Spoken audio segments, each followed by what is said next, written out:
Hi, my name is Depression. Into this video I'm going to show you the spawn of all the bosses you can get on the map.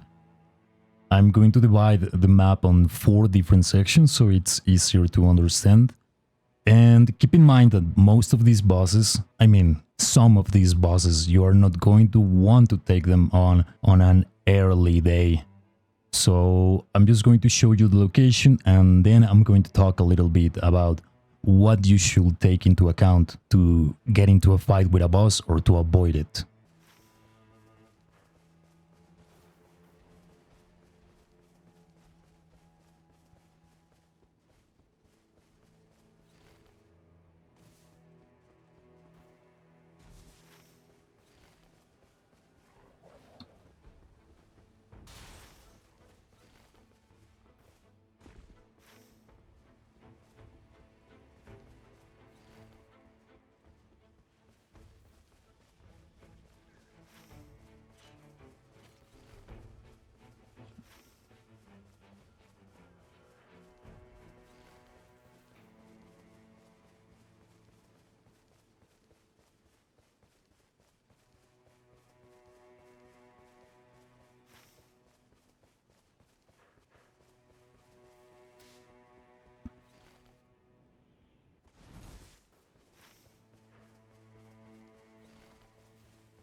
And that was it for the locations.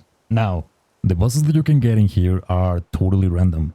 You can get something that you definitely cannot beat at level 1, or you may get something that you can definitely beat at level 1. Now, this is totally going to depend on your own personal experience. If you think that you are capable enough to take on a difficult boss, you can do it if you want. In my own personal opinion, there are going to be differences, starting for multiplayer and single player.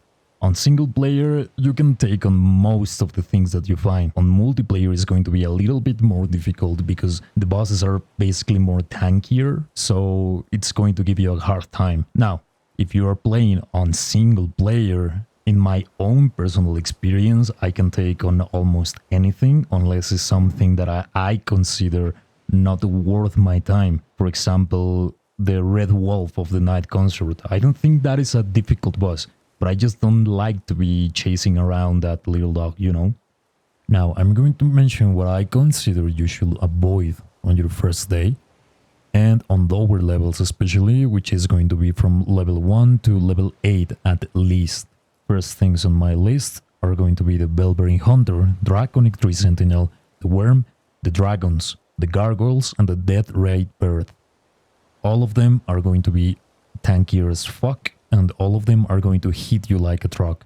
Other ones that are going to be an honorable mention are the Ulcerated Tree Spirit, the Ancestor Spirit, the Earth Tree Spirit, and the Royal Carrion Knight, which Sometimes I do take on, but sometimes I also like to avoid because they just take a lot of time away from me.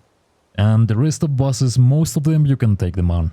Again, this is something that you have to think for yourself. You know what you are capable of, and you can also test, so don't be afraid to. You can go and take on a Bellbearing Hunter, which is going to take you for around 3-4 minutes.